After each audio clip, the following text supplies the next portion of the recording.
Famous for two things, Wedgwood pottery and the Gnosall handbell ringers.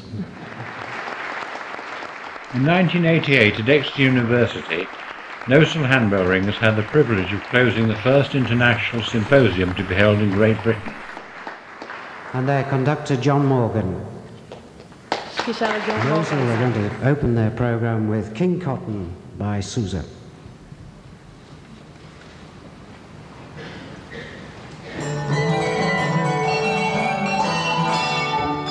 Our story starts with St Lawrence's Tower ringers back in 1972.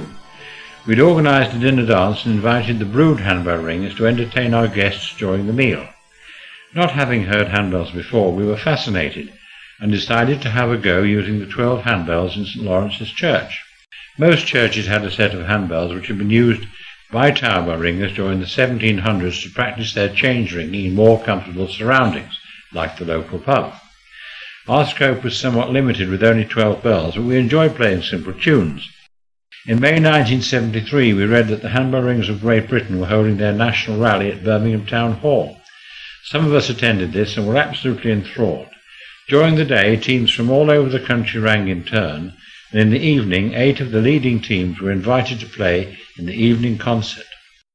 We realised we were not going to get very far with our 12 bells, but fortunately one of our members, Derek Williams, who'd learned his tower bell ringing in St Oswald's Church, Oswestry, remembered that there was a set of 3 octaves of handbells in the church there which had not been used for some years. He was able to borrow these and we were on our way. Our first big adventure was attending the National Rally in Preston Town Hall in May 1974, where we played a waltz medley and were all very nervous.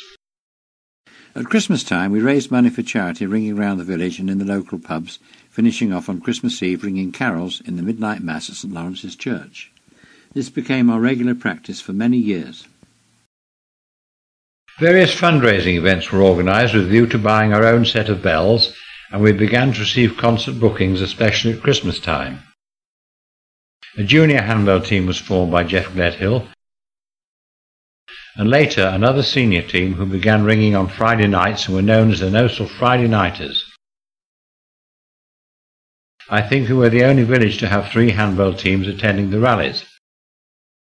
Eventually we had enough money to purchase 42 Mears bells and a small party of excited ringers caught the London train to collect them from the Whitechapel Foundry.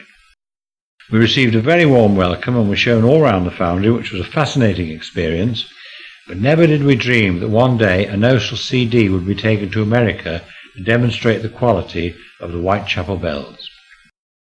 In 1976 we recorded our first record. This contained items by both junior and senior ringers and was well received. This was a vinyl LP and was recorded not in a studio but in my lounge over 3 weekends, after ensuring all the clocks, the fridge, the central heating and anything else that might cause background noise had been switched off. The recording was made by Eric Ingram, who also took the photograph with the sleeve. My dog Troy took some persuading to take part. Our first television experience was with Tom Coyne on Midlands Today. Over the years 2 more recordings were made, the first of which was shared with the renowned Thurston Bell Orchestra and called Sparkling Bronze, the second of which was called Sound of Bells Volume 2. Our final recording, Sound of Bells Volume 3, was produced as a CD and found its way onto Classic FM and Australian radio on Christmas morning. We eventually achieved our ambition to own a set of 4.5 octaves of Whitechapel bells with duplicates, making a total of 98 handbells. These we decreed should be the property of the village and in the care of the parish council, who would allow free use of the people of Gnosall who wished to ring them. During the summer months, teams of handbell ringers from America liked to visit the UK, and we had the pleasure of hosting some of these teams. Places of interest were visited during the day, and in the evening a joint concert was held either in the church or in the village memorial hall. These concerts were very well supported, and the arrangement Welcome America was a result of one of these enjoyable occasions. A happy relationship was formed with the Royal Dalton Brass Band, and we did several concerts with them. The Ceramic City Choir invited us to join them on 2 occasions in the Victoria Hall, Handley, for their Christmas concert. We were invited to join the twinning activities between Stafford Town and the town of Dreieich in Germany. During the twinning week, we took a coachload of ringers and friends over to Dreieich, where we gave several evening concerts which were appreciated by the Germans, who seemed to like the bells very much. They were wonderful hosts. On 2 occasions, Gnosall handbell ringers made live broadcasts, which surely are the most daunting of experiences.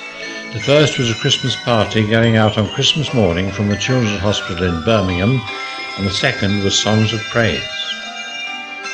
One year, the Alton Towers Pleasure Park booked us to ring during the weekends leading up to Christmas. They built a miniature Hollywood Bowl for us to ring in, and in between times we could have a go on the various rides, etc.